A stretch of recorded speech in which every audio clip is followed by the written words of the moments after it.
Bismillahirrahmanirrahim. The topic which we are going to discuss today is from chapter number 8, Nutrition, Components of Human Food, Role of Calcium and Iron. So what is the importance of calcium? Calcium is essential for the development and maintenance of bones and teeth.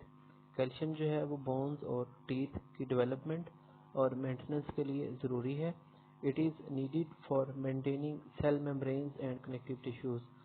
Cell membranes जो हैं और connective tissues उनकी maintenance के लिए ये ज़रूरी है, उनको मेंटेन करने के लिए. कनेक्टिव टिश्यूज़ जैसे हम कह सकते हैं मसल्स हैं, इसके अलावा बोन्स हैं, लिगामेंट्स हैं, टेंडन्स हैं, ब्लड है, ये कनेक्टिव टिश्यूज़ होते हैं. तो उनकी मेंटेनिंग के लिए ये ज़रूरी है.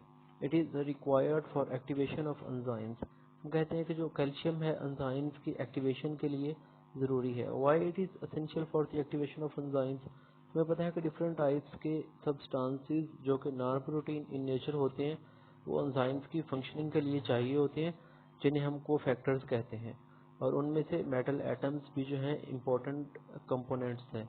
सो कैल्शियम है, आयरन है, जिंक है, मैंगनीज है, ये बेसिक मेटल एटम्स हैं जो कोफैक्टर के तौर पर काम करते हैं.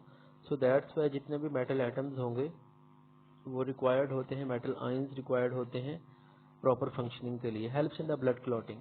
ब्लड क्लॉटिंग, अगर कोई जख्म हो जाए तो जो खून का जमना है उसके लिए भी ये इम्पोर्टेंट है. 12 तरह के हमारे पास हमारे ब्लड में फैक्टर्स होते हैं, जिनमें से कैल्शियम भी एक इम्पोर्टेंट फैक्टर है जो कि क्लॉटिंग के लिए ज़रूरी है. So what are the sources of calcium, के वो कौन से न्यूट्रिएंट सोर्सेज हैं जिनसे हमें कैल्शियम मिल सकता है. It is milk, cheese, egg York, beans, nuts and cabbage. तो ये हमारे पास इसके फूड सोर्सेज हैं. सो इसके डेफिशिएंसीज से कौन कौन सी प्रॉब्लम्स हो सकती हैं. Spontaneous nerve impulse and टिटैनी. What is टिटैनी. टिटैनी हमारे पास एक ऐसी कंडीशन होती है जिसमें एबनॉर्मल नर्व इम्पल्स आती हैं और मसल क्रैम्प्स हो जाते हैं. सडन मसल कंट्रैक्शंस होती हैं. ऐसे बैठे बैठे आपको ऐसे फील होगा कि आपके जो मसल्स हैं वो टाइट हो गए हैं, स्टिफ हो गए हैं, अकड़ गए हैं. सो ऐसी कंडीशंस को हम टिटैनी कहते हैं जो कि कैल्शियम की डेफिशिएंसीज की वजह से होती हैं. इसके अलावा सॉफ्टनिंग ऑफ बोन्स. जो बोन्स हैं वो सॉफ्ट हो जाएंगे क्योंकि बोन्स में कैल्शियम फॉस्फेट डिपॉजिट होता है, और अगर हमारी बॉडी में कैल्शियम की डेफिशिएंसी हो जाएगी तो जो बोन्स हैं वो सॉफ्ट हो जाएंगी. अब बोन्स में कैल्शियम के डिपॉजिट होने को कैल्सिफिकेशन कहते हैं. तो अगर कैल्सिफिकेशन नहीं हो रही बोन्स की तो वो सॉफ्ट हो गए. Next one is the blood clot slowly. अगर ब्लड में या बॉडी में कैल्शियम की डेफिशिएंसी है तो इंजरी के बाद जो ब्लड क्लॉट्स हैं वो स्लोली बनेंगे और ज़्यादा टाइम लगेगा ब्लड के क्लॉट्स बनने में. इसका मतलब कि ब्लड का जो लॉस होगा वो ज़्यादा होगा. Next one, importance of iron. Iron transport and storage of oxygen. Iron है ऑक्सीजन को ट्रांसपोर्ट करता है और स्टोर करता है. फॉर एग्जांपल हम कहते हैं कि आयरन जो है it is the basic component of haemoglobin and myoglobin. Haemoglobin blood में एक ऐसी प्रोटीन है जो कि ऑक्सीजन को ट्रांसपोर्ट करती है, सेल्स तक लेके जाती है. इसके अलावा मायोग्लोबिन मसल्स के अंदर एक ऐसी प्रोटीन है जो कि ऑक्सीजन को स्टोर करती है. सो दैट्स वाई हम कह सकते हैं कि जो आयरन है वो ऑक्सीजन की ट्रांसपोर्टेशन और उसकी स्टोरेज के लिए रिस्पॉन्सिबल है.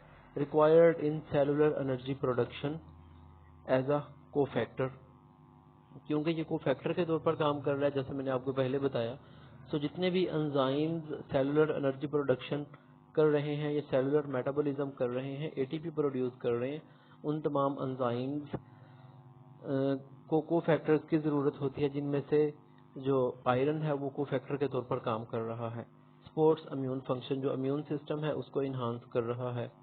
नेक्स्ट वन, इसके सोर्सेज क्या हैं. इसके सोर्सेज हैं red meat, egg yolk, whole wheat, fish, spinach and mustard. ये आयरन के हमारे पास सोर्सेज हैं. रेड मीट क्या होता है. रेड मीट हम कह सकते हैं बीफ, मटन एटसेट्रा. सो इसकी डेफिशिएंसी से कौन कौन सी प्रॉब्लम्स हो सकती हैं. Most common deficiency of nutrient world wide. Iron deficiency जो है वो सबसे ज़्यादा डेफिशिएंसी है दुनिया में होने वाली न्यूट्रिएंट डेफिशिएंसीज में से. सो आयरन की डेफिशिएंसी से क्या होता है. आयरन की डेफिशिएंसी से एनीमिया होता है. What is anaemia. Anaemia is the deficiency of blood. किसी भी शख्स में खून की कमी हो जाना, इसे हम एनीमिया कहते हैं. और ये आयरन की डेफिशिएंसी से ही होती है। ऐसा क्यों है? क्योंकि आयरन जो है वो हीमोग्लोबिन का एक सेंट्रल मेटल एटम है, हीमोग्लोबिन का एक बेसिक कंपोनेंट है। तो अगर किसी शख्स में, किसी इंडिविजुअल में आयरन की डेफिशिएंसी होगी तो उसमें अल्टीमेटली ब्लड की डेफिशिएंसी हो जाएगी। सो इम्पोर्टेंट जो क्वेश्चंस हैं इस टॉपिक में से, वो कैल्शियम का रोल क्या है, इसके अलावा कैल्शियम के सोर्सेज क्या हैं, और कैल्शियम की डेफिशिएंसीज की सिम्टम्स क्या क्या हैं, आयरन का रोल क्या है, आयरन के सोर्सेज क्या हैं, और आयरन की डेफिशिएंसीज की सिम्टम्स क्या क्या हैं। ये हमारे पास इस टॉपिक के इम्पोर्टेंट क्वेश्चंस हैं। So that was all about this lecture.